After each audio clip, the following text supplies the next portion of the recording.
स्वागत है दोस्तों। आज हम पढ़ने वाले हैं कक्षा 10 गणित की प्रश्नावली 4.3। ये जो प्रश्नावली है ये नए बुक के नए सिलेबस से है। आपके पास पुरानी बुक होगी, प्रश्नावली आगे पीछे ये दिए होंगे। आपको मैं ये पांचों सवाल को बेहद आसानी से बताने वाला हूँ। चैप्टर बहुत ही मज़ेदार होने वाला है क्योंकि चैप्टर पूरी तरीके से सूत्र पे लगने वाली है। इसके सूत्र बड़े ही मज़ेदार हैं। आइए सूत्र को पहले समझते हैं, फिर उसके बाद अपनी सवाल को लगाना स्टार्ट करते हैं। सबसे पहले देखिए, इसमें दिया है कि निम्न द्विघात समीकरण के मूल की प्रकृति ज्ञात कीजिए। हम पिछले चैप्टर में प्रश्नावली में हम मूल की प्रकृति को गुणनखंड विधि से निकालते थे, तो हम पहले सवाल से ये ज्ञात करेंगे कि द्विघात समीकरण के मूल को किस फार्मूले के द्वारा निकाला जाता है और इनके मूल के अस्तित्व को भी कैसे निकाला जाता है। क्या विविक्तर के सवाल होते हैं, कैसे विविक्तर के फार्मूले को लगाए जाते हैं। सबसे पहले बेसिक को समझिए। बेसिक यदि आपको आ गया दोस्तों तो ये पूरी सवाल आप आसानी से लगा देंगे। सवाल के साथ साथ आप उदाहरण भी लगा देंगे यदि आपको बेसिक पूरी समझ में आ जाएगी तो। आइए सबसे पहले समझते हैं कि द्विघात समीकरण का सूत्र क्या होता है। द्विघात समीकरण सूत्र, इस द्विघात समीकरण के सूत्र के जो x के दो मूल निकलते थे पिछले चैप्टर में वो हम ज्ञात कर सकते हैं। फार्मूला बड़ा ही आसान है। फार्मूला का नाम है x बराबर माइनस का b प्लस माइनस रूट में b स्क्वायर माइनस 4ac बटा के 2a। यह फार्मूला द्विघात समीकरण का सूत्र है जिसमें x के दो मान निकलते थे, एक प्लस वाले एक माइनस वाले। यहाँ से मान को निकाल सकते हैं। लेकिन इसमें बड़ा ही एक इंटरेस्टिंग बात है दोस्तों कि हमें कैसे द्विघात समीकरण के सूत्र को निकाला जाएगा। इसमें रोल निभाता है विविक्तर। इसको ध्यान से सुनिएगा, ये पूरे सिलेबस, ये पूरे चैप्टर में ये काम आएगा विविक्तर, जिसे हम लोग डी से प्रदर्शित करते हैं और इसका फार्मूला होता है बी स्क्वायर माइनस 4ac। ये विविक्तर ही पूरे सवाल को डिपेंड करेगा कि कैसे सवाल हम लगाएंगे। आइए देखिए विविक्तर का क्या रोल है। पहला कंडीशन ये हमसे कहा जाता है कि कोई भी समीकरण है, एग्जाम्पल में मैं आपको दिखा देता हूँ, 2x square plus 4x plus 6, ठीक है। ये संख्याओं को हम a b c से प्रदर्शित करते हैं। a का मान कितना हम लिखते हैं 2, b का मान 4 और c का मान 6, ठीक है।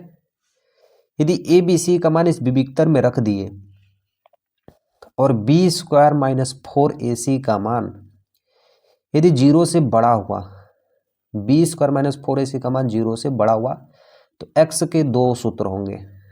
x को निकालने के लिए दो सूत्र होंगे। पहला सूत्र हमारा होगा माइनस b, ये प्लस वाला लेंगे, plus b square minus 4ac बटा के 2a, ठीक है। और दूसरा x का मान ये माइनस वाला होगा, माइनस b माइनस का b स्क्वायर माइनस 4ac अपान 2a। आसान है, ठीक है। ये हुआ पहला कंडीशन कि यदि 0 का विविक्तर का मान 0 से बड़ा होगा तो कितने हल होंगे, विभिन्न हल होंगे, यानी दो हल होंगे। यदि b स्क्वायर, दूसरा कंडीशन होता है कि b स्क्वायर माइनस 4ac का मान 0 के बराबर हो, b स्क्वायर माइनस 4ac का मान 0 के बराबर हो, तो उस समय भी x के कितने सूत्र लगाते हैं, दो लगते हैं। वहां पे निकाला जाता है माइनस b अपान 2a। सेम फार्मूला वही होता है माइनस b अपान 2a। यदि बराबर होते हैं विविक्तर तो ये दो फार्मूले लगते हैं x को निकालने के लिए। और a b c d कहाँ से रखते हैं, यहाँ से, जैसे मैं ये रखा हूँ। तीसरा, यदि b स्क्वायर माइनस 4ac का मान 0 से कम हो जाए तो समीकरण का कोई अस्तित्व नहीं होता है। समीकरण का अस्तित्व नहीं होता है, नहीं होता है। 0 से कम यानी ऋणात्मक, 0 से कम यानी ऋणात्मक भी आ जाए, और 0 से अधिक यानी धनात्मक। और 0 के मतलब बराबर हो तो इसमें हम लिखेंगे बराबर। तो ऋणात्मक का कोई हल नहीं होता है। बराबर होते हैं तो ये दो फार्मूले लगते हैं, और धनात्मक होते हैं तो ये दो फार्मूले लगते हैं। ये चीज़ आपको तब समझ में आएगी जब एक ही बार हम प्रश्नावली को लगाना स्टार्ट करेंगे तब। आइए प्रश्नावली 4.3 को लगाना स्टार्ट करते हैं। एक एक सवाल को स्टेप बाय स्टेप समझते हैं ताकि आपके फेयर और एग्जाम दोनों में ये सवाल सबसे आसान से लगे। ठीक है, तो चैनल पर नए हो दोस्तों तो चैनल को सब्सक्राइब कर देना। डिस्क्रिप्शन में आपको बहुत सारी प्लेलिस्ट मिलेंगी गणित की, कक्षा 10 की, जिसे हर एक चैप्टर की सारी वीडियो डिटेल में देख सकते हैं और अपने ज्ञान को और बेसिक को मजबूत कर सकते हैं। तो चलिए हम प्रश्नावली 4.3 के पहले सवाल को लगाते हैं, जिसमें पहला सवाल दिया है 2x² - 3x + 5 = 0।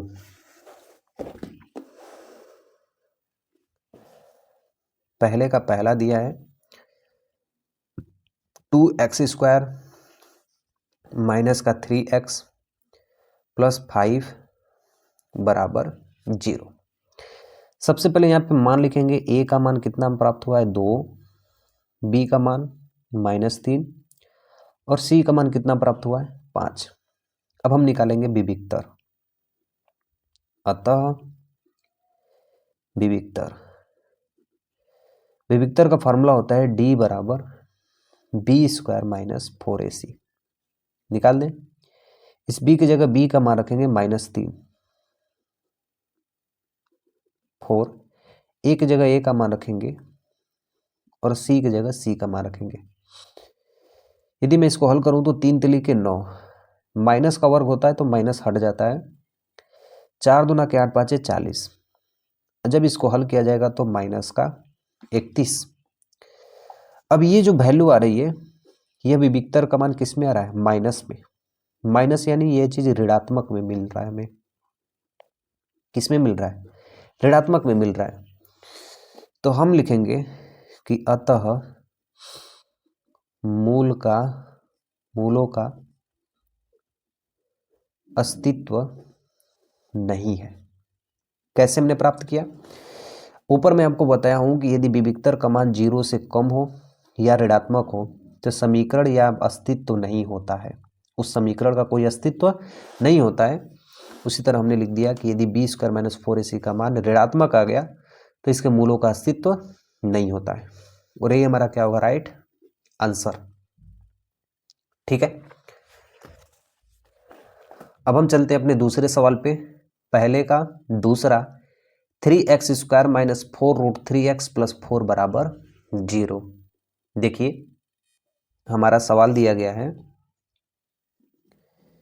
3x² - 4√3x + 4 = 0। बड़ा इंटरेस्टिंग सा सवाल है दोस्तों। इसी सवाल से आप सारी चीज़ों को समझ पाएंगे।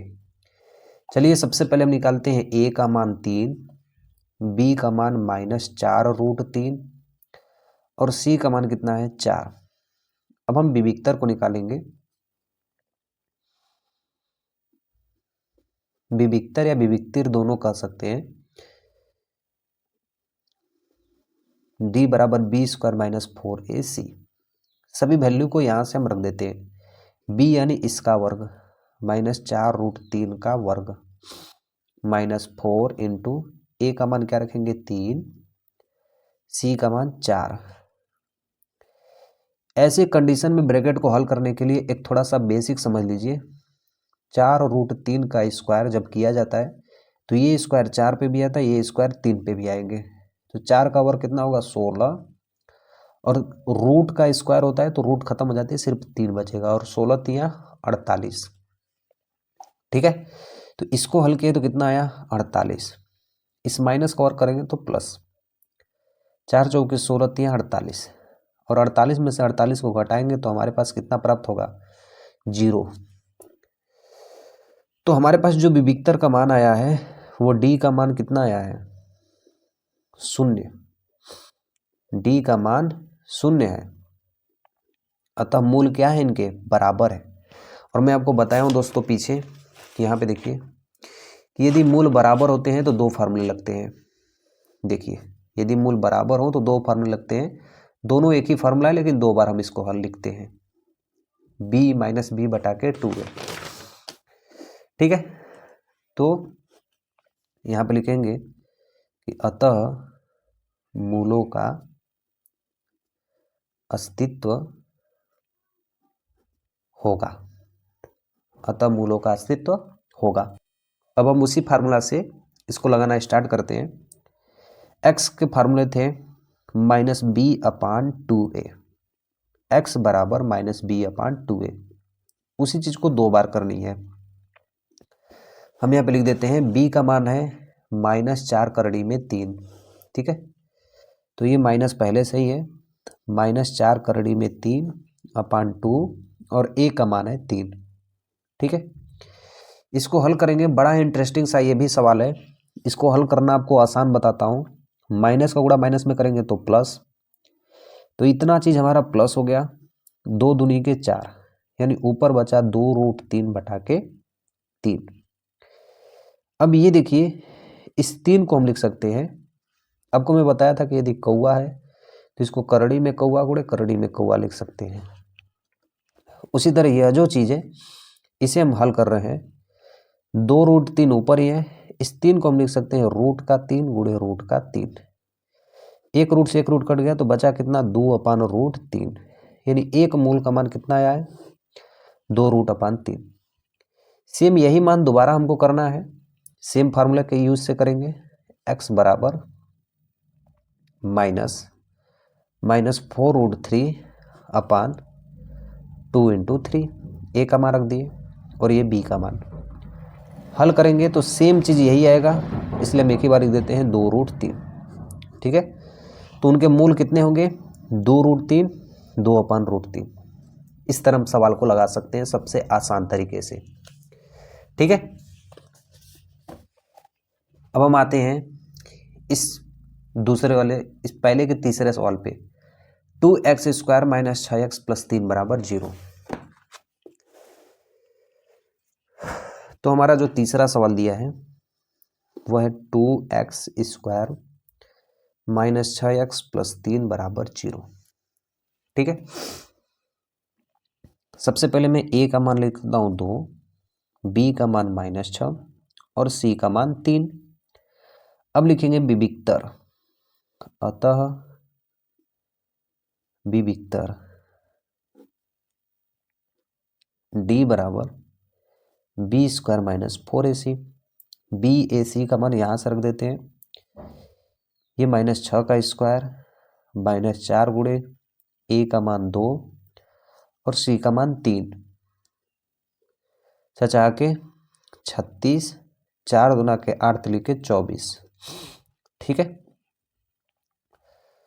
अब 36 में से 24 को घटाऊंगा तो 6 और 6, टोटल हमारे पास संख्याएं बचेंगी 12। कितनी बचेंगी, 12। और ये 12 किस में है, धन पूर्णांक में। और यहाँ पे देखिए दोस्तों, जो मैं आपको पीछे बताया हूँ कि यदि विविक्तर का मान 0 से अधिक हो, धनात्मक हो, तो ये दोनों फार्मूले लगते हैं। एक बार प्लस वाला लगाएंगे, एक बार माइनस वाला, ठीक है। x के 2 मूल होंगे। हम यहाँ से सवाल को लगाएंगे। हम एक लाइन कुछ लिख देते हैं कि अतः d का मान, जो विविक्तर d का मान आया है वह धनात्मक है, इसलिए इसके विभिन्न मूल होंगे। इसलिए इसके विभिन्न मूल होंगे। अब मूल हम लिख दिए। अब यहाँ पे x का मान निकालेंगे दोनों फार्मूले की तरफ। एक बार प्लस वाला लेंगे, एक बार माइनस वाला। आइए देखिए, यहाँ पे लिखेंगे जो द्विघात सूत्र है, द्विघात सूत्र से x बराबर -b, प्लस वाला लेंगे b² - 4ac बटा के 2a, ठीक है। b का मान था -6, b का मान था -6 का स्क्वायर -4 × a का मान था हमारे पास, a का मान 2 था और c का मान 3 था, बटा के 2 गुणे a का मान 2 था। ये a b c का मान मैं प्रश्न से लिखा हूँ, ठीक है। मैं यहाँ पे लिख देता हूँ ऊपर, जो a का मान था वो 2 था, b का मान था वो -6 था, c का मान था वो 3 था, ठीक है। इसको हल करते हैं तो ये माइनस का गुणा माइनस में 6 प्लस 6 का वर्ग 36 माइनस 4 दूना के 8 लिखे 24 बटा के 2 दूना के 4। ठीक है, x बराबर 6 प्लस 36 में से 24 घटेंगे तो बचेगा 12 बटा के ये 4। अब इसको मैं सामने ही हल कर दे रहा हूँ। ठीक है, रूट 12 को निकालूंगा तो रूट 12 को हम लिख सकते हैं 4 12। ठीक है, और 4 को लिख सकते हैं 2 गुणे 2 गुणे 3। जब 2 मान रहते हैं तो एक मान बाहर हो जाते हैं, यानी 2 रूट 3। तो इसको हम क्या लिख सकते हैं, x बराबर 6 प्लस 2 रूट 3 बटा के 4। ठीक है, इसमें और इसमें दोनों में हमें कॉमन दिख रहा है 2, 2 को कॉमन ले लेते हैं तो यहाँ पे बचेगा 3 प्लस यहाँ भी 2 निकल गया तो बचेगा रूट का 3 बटा के 4। सवाल बड़ा ही अजीब है, 2 एक कम 2, 2 दूना के 4, यानी 3 रूट 3 बटा के 2। इसका आंसर आएगा x का। कब? जब हम विविक्तर में यहाँ पे कौन सा मान रखेंगे, प्लस का। ठीक है, अब हम दूसरा मान निकालेंगे जब x का मान माइनस रखेंगे तब। ठीक है, या इस तरह भी हम हल कर सकते हैं। इसे दोबारा हल करने से बजाय यहाँ पे प्लस और माइनस दोनों एक ही जगह लिख देते हैं, हर एक जगह ऐसे कर देते हैं, ऐसे कर देते हैं। यहाँ पे रहेगा प्लस और माइनस, प्लस और माइनस। तो इससे ये होगा कि जब माइनस वाला हल करेंगे तो माइनस वाला आएगा, प्लस वाला से लेकर समीकरण को हल करेंगे तो प्लस वाला। इतना भी कर देंगे तो भी सही है, दोबारा मन करेगा तो दोबारा भी लगा सकते हैं। मैं छोटी से छोटी चीज़ों में इसको लगाने की कोशिश करूँगा। ठीक है, अब हम आगे चलते हैं। जो ये दूसरी सवाल दिया है, दूसरा का पहला 2x² प्लस kx प्लस 3, और इसमें कहा गया है कि निम्न प्रत्येक द्विघात समीकरण में k का ऐसा मान कीजिए कि जिनके दोनों क्या हों, बराबर मूल हो। तो हमें ये पहले ही बताया गया है कि जो विविक्तर का मान है वो बराबर होगा, सिर्फ हमें किसका मान निकालना है, k का। देखिए क्वेश्चन नंबर 2 वेरी इंपॉर्टेंट है ये वाली सवाल। आइए लगाना स्टार्ट करते हैं। इसकी पहली सवाल दिया है 2x² plus kx plus 3 is equal to 0। ठीक है, सबसे पहले मैं ए बी सी का मान लिख लेता हूँ। ए का मान 2, बी का मान k, सी का मान 3। अतः विविक्तिर बराबर b² माइनस 4ac, बी का मान k², ए का मान 2 इंटू सी का मान क्या है, 3। जब मूल बराबर होते हैं तो उनका मान कितना होता है, 0। विविक्तर का मान कितना आएगा, 0। हम लिख देंगे k², 4 तिहाई 12, 12 दूना के 24 बराबर 0। तो k² बराबर माइनस 24 इधर जाएगा तो प्लस का 24, तो k बराबर रूट में 24। इसको बाहर निकालने के लिए रूट के 24 का गुणनखंड कर देंगे, तो 12 दूना के 24, 2 छक्का 12, 2 तिहाई 6, 3 एकम 3। तो जो कामा रहता है वो बाहर निकल जाता है, तो k बराबर 2 इसमें से बाहर निकल जाएंगे, रूट में बचेगा 2 तिहाई 6। तो ये रहा k का आंसर। ये प्लस और माइनस दोनों में रहेंगे। सिंपल सी बात है, एकदम आसान से समझ में आ गई ये वाली सवाल, और यही इसका राइट आंसर। यहीं पे इसका क्या होगा, आंसर। तो यह k का मान निकला है हमारे पास। तो इस तरह से दूसरा का पहला हमने हल कर दिया। अब हम आगे जाएंगे दूसरा का दूसरा। चलिए सवाल को लिख लेते हैं फटाफट। kx x minus 2 plus 6। ठीक है,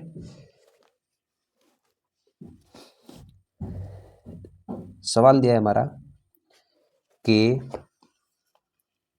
x minus 2 plus 6 is equal to 0। ठीक है, सबसे पहले इसे हल कर देते हैं। इसका मल्टीप्लाई इसके संग दोनों संग होगा, तो इसके संग होगा तो kx² माइनस इसका संग होगा तो 2kx प्लस 6 बराबर 0। अब यहाँ से ए बी सी का मान लिख देते हैं। ए का मान k, बी का मान माइनस 2k, और सी का मान क्या होगा, 6। अब हम यहाँ से विविधता निकालेंगे। अतः विविक्तिर बराबर, विविक्तिर या विविक्तर दोनों कह सकते हैं, डी बराबर बी स्क्वायर माइनस 4ac।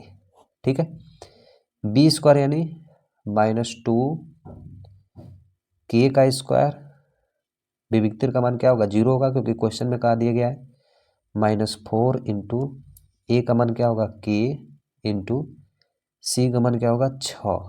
ठीक है, इक्वल टू 0। अब इसका वर्क करेंगे तो माइनस का वर्क प्लस हो जाएगा, 2 दूना के 4, के स्क्वायर का क्या होगा के स्क्वायर, ये पूरी वैल्यू को उधर ले जाते हैं तो 4 छक्का 24 के। ठीक है, 4 छक्का 24 के यानी 4 के स्क्वायर बराबर 24 के। पेज मेरा खत्म हो गया, दूसरे पेज पे बता रहा हूँ, 4 के स्क्वायर बराबर 24 के। ठीक है, हमारा सवाल था 4 के स्क्वायर बराबर 24 के।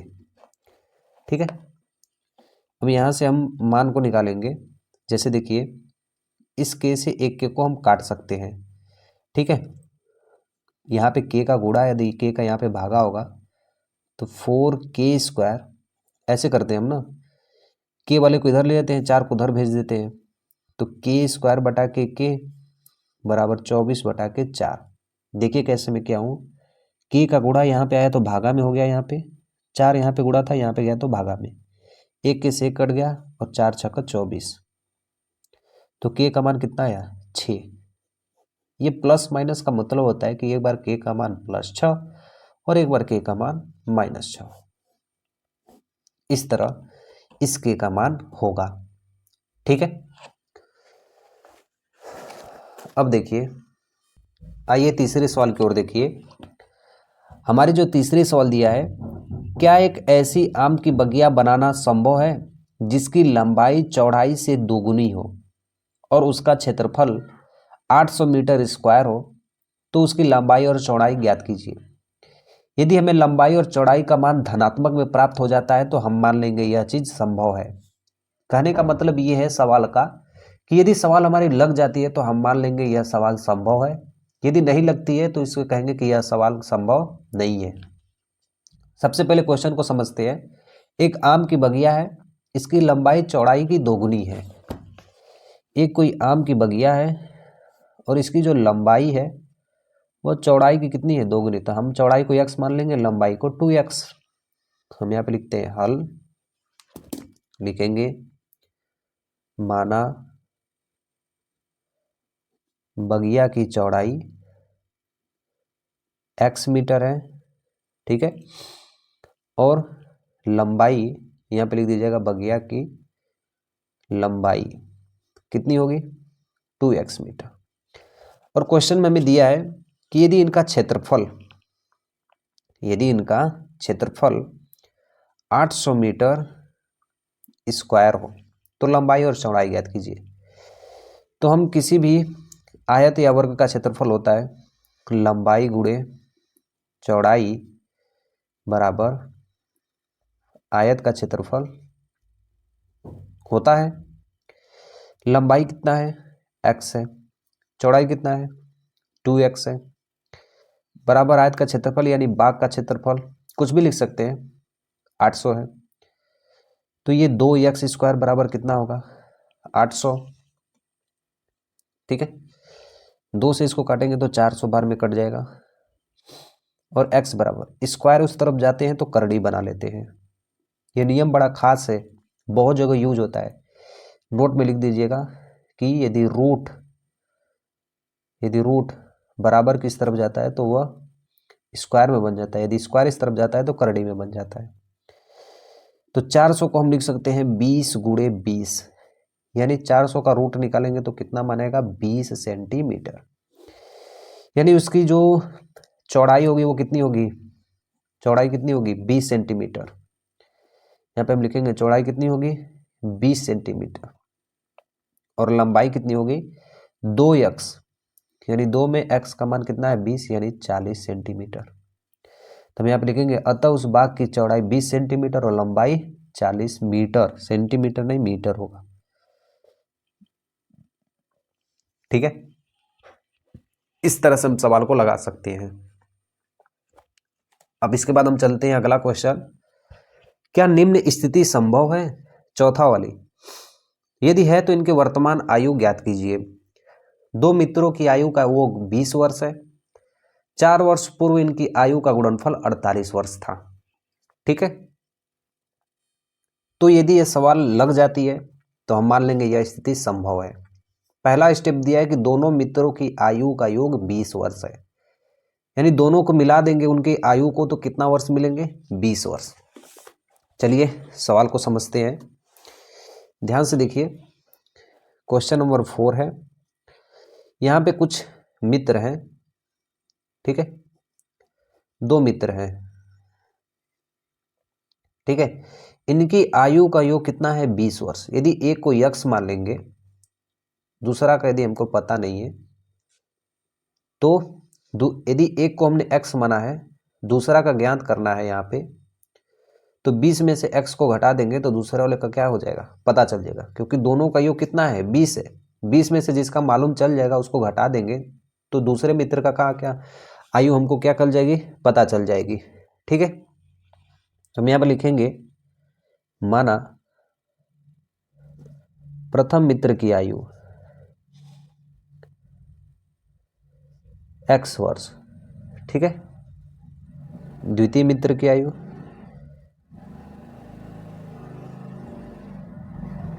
आयु 20 माइनस x वर्ष। 20 में से कम ही होगा, जितना घटा देंगे उतना पहले का प्राप्त हो जाएगा। अब हमसे ये कहा जा रहा है सवाल के नीड के अकॉर्डिंग कि यदि 4 वर्ष पूर्व उनकी आयु का गुणनफल 48 था, 4 वर्ष पूर्व यानी पहले, तो मैं लिखेंगे 4 वर्ष पूर्व प्रथम मित्र की आयु, 4 वर्ष पूर्व प्रथम मित्र की आयु हम लिख देंगे 4 वर्ष पहले, यानी मैं 20 साल का हूं। कोई मुझे कहे कि 4 वर्ष पहले तुम कितने साल के हो, तो मैं 16 साल बताऊंगा, अपने में 4 साल घटाऊंगा ही, तो पहला वाला मित्र 4 साल भी घटेगा, दूसरा वाला मित्र भी 4 साल घटेगा। ठीक है, यहां पे लिखेंगे द्वितीय मित्र की आयु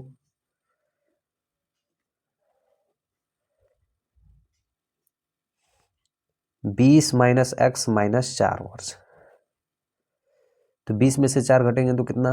16 माइनस एक्स वर्ष। कहा जा रहा है कि दोनों की आयु का गुणनफल 48 था, यानी प्रश्नानुसार दोनों की आयु का गुणनफल x माइनस 4, 16 माइनस एक्स का मतलब कितना था? 48 था। हमने लिख दिया। यदि यह समीकरण हल हो गया तो हम समझ जाएंगे कि यह स्थिति संभव है। यदि ऐसा नहीं होता है तो हम सवाल को लिख देंगे यह स्थिति संभव नहीं है। x का गुणा, इस स्टेप को मैं बहुत ही आसानी से बताया हूँ बेसिक में, बेसिक की लिंक आपको डिस्क्रिप्शन में मिलेगी, जाइए वहां पे चेक करिए। x का गुणा 16 माइनस एक्स में करेंगे, माइनस 4 का गुणा फिर 16 माइनस एक्स में करेंगे, इसका गुणा इसके संग करते हैं और 4 का भी गुणा एक बार इसके संग करते हैं, तो एक बार x का गुणा इसके संग किया हो, फिर 4 का गुणा इसके संग किया हो, बराबर 48। अब मल्टीप्लाई करूंगा तो 16x minus x square minus 16 चौक 48 minus minus plus x 4x। ठीक है, आगे देखिए, इसके बाद इन सभी चीजों को उस तरफ लेके जाता हूं। ठीक है, 16 4 20x, उधर जाएंगे तो माइनस 20x होगा, बराबर को उस तरफ, ये जो माइनस एक्स स्क्वायर है बराबर को उस तरफ ले जाएंगे तो प्लस एक्स स्क्वायर, और ये 48 और ये माइनस 48 उधर जाएगा तो प्लस 48 इक्वल टू 0। ठीक है, x square minus 20x plus 8 8 16 के छात में लगा ले 4 4 8 9, ये अभी वैल्यू आई है, समीकरण में हमें प्राप्त हुआ है इन दोनों का। ठीक है, यहाँ पे एक मिस्टेक हुई है दोस्तों, 16 चौके 64 होता है, मैं यहाँ पे 48 लिख दिया हूँ, इसको केयर करिएगा। और 64 में यहाँ पे 64 लिख देता हूँ, और 64 में 48 जोड़ूंगा तो यहाँ पे 112 होगा। अभी हमारे पास ये समीकरण x square minus 20x plus 112, ठीक है, x square minus 20x plus 112। तो हम यहाँ पे लिख देते हैं x square minus 20x minus 112 बराबर 0, ठीक है। अब यहाँ से हम a का मान लिख लेते हैं 1, b का मान माइनस 20 और c का मान 112। विविक्तर निकालते हैं, b square minus 4ac, b का मान क्या है माइनस 20 का स्क्वायर माइनस 4 की जगह 4 रख देते हैं, a की जगह 1 और c की जगह 112, ठीक है। यहाँ पे माइनस हल करते हैं तो 2 दूना के 4 यानी 400 माइनस इसका मान हमारे पास आएगा 400। ये कैसे हो गया, ये माइनस, अच्छा ये क्वेश्चन में प्लस है, पहले से पीछे जो सवाल हमने लगाया इसमें ये प्लस है। अब इसके संग गुणा करेंगे तो 4 दूना के 8, 4 एक कम 4, 448 घटाएंगे तो माइनस 48 प्राप्त होगा, यानी ये किस में प्राप्त हुआ, ऋणात्मक में।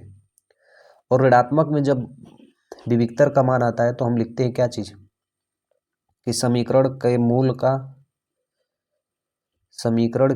का कोई अस्तित्व नहीं है, कोई अस्तित्व नहीं है, ठीक है। अब इसके बाद देखिए जो इस चैप्टर के सबसे लास्ट सवाल है उसको हम लगाना चलते हैं। दिया है 5वीं सवाल है, ये मैं अपने तरफ से लिख रहा हूँ, बहुत ही इंपॉर्टेंट है। खास करके क्यों मैं ऐसे कहता हूँ, क्योंकि कुछ ऐसी सवाल होती है जो हमें बिना बताए सवाल में कुछ ऐसे चीज़ दे देते हैं जिससे लोग कन्फ्यूजन में हो जाते हैं। अब जैसे इस सवाल में ध्यान से देखिए, ना हमें आयत कहा गया है ना ही वर्ग कहा गया है, लेकिन हमें अपने माइंड को सोच के ही ऐसी चीज़ को मानना है जिससे हमारी सवाल लग जाए। बस हमें दिया है कि क्या परिमाप 80 मीटर तथा क्षेत्रफल 400 मीटर के एक पार्क को बनाना संभव है। सिर्फ परिमाप और क्षेत्रफल दिया गया है, ना ही लंबाई और चौड़ाई के बारे में जिक्र किया गया है। तो उसकी लंबाई और चौड़ाई ज्ञात कीजिए, ठीक है। चलिए हम सवाल को लगाना स्टार्ट करते हैं। सबसे पहले देखिए परिमाप लिख देते हैं 80 मीटर। परिमाप देखिए क्या होता है, परि का मतलब चारों तरफ, माप यानी मानना। ये जो दूरी है ना, इसको माप देंगे तो ये परिमाप कहलाएगा, और ये क्या कहलाती है, क्षेत्रफल। तो ये मैं 5वां सवाल हल करवा रहा हूँ, ठीक है। और हमें जो सवाल पहले क्वेश्चन में दिया है उसको लिख लेते हैं। परिमाप कितना है 80 मीटर और पार्क का क्षेत्रफल, ये पार्क हो गया, इसका क्षेत्रफल कितना है 400 मीटर स्क्वायर। तो हमें लंबाई चौड़ाई प्राप्त नहीं है तो हम लिखेंगे माना पार्क की लंबाई, दिख रही है ना आपको, कि माना पार्क की लंबाई x मीटर है, ठीक है। तो परिमाप बराबर क्या होता है, 2 गुणे लंबाई प्लस चौड़ाई, ठीक है। 2 गुणे लंबाई प्लस चौड़ाई, चाहे आयत हो चाहे वर्ग हो, ये सबके लिए काम आती है। परिमाप हमारे पास पहले से दिया है 80 मीटर इक्वल टू 2 गुणे लंबाई प्लस चौड़ाई, ठीक है।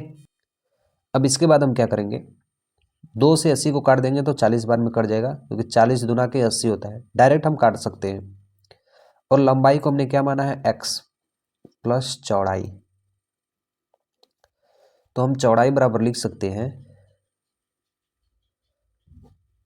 40, इस x को इधर ले जाएंगे तो 40 माइनस एक्स, चौड़ाई का मान कितना है 40 माइनस एक्स, ठीक है।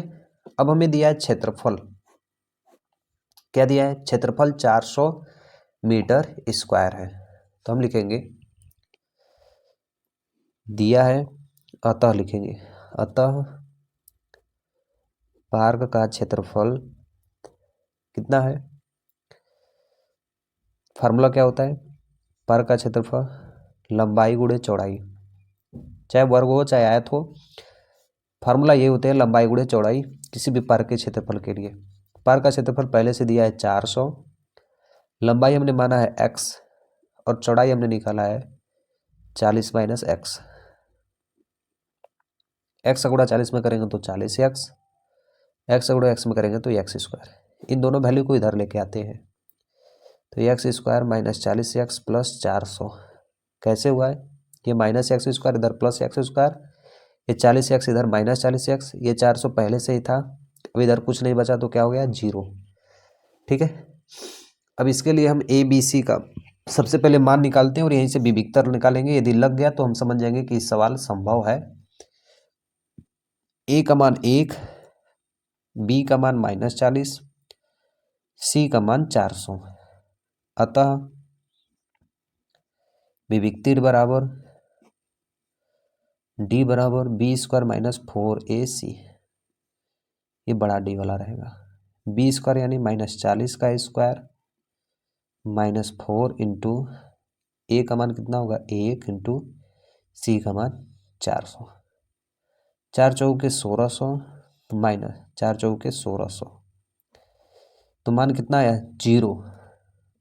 यदि डी का मान कितना आ गया 0, तो डी का मान यदि 0 होगा तो यह स्थिति संभव है, इसका अस्तित्व होगा, इसका अस्तित्व क्या होगा इसलिए लिखेंगे यह स्थिति संभव है। इसके 2 बराबर मूल होंगे, कितने बराबर होंगे 2 बराबर मूल होंगे। ठीक है, लगा देंगे फार्मूला के अनुसार से ही 2 बराबर मूल होंगे। जब 0 आता है तो फार्मूला लिखते हैं कि x बराबर -b/2a,